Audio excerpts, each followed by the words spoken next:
আছে না? এরপরে আরো সমস্যা আছে।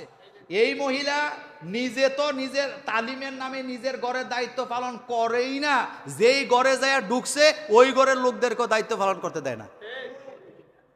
এই ইসলাম মহিলাদের উপরে দেয় নাই। আপনার স্বামী সবার আগে।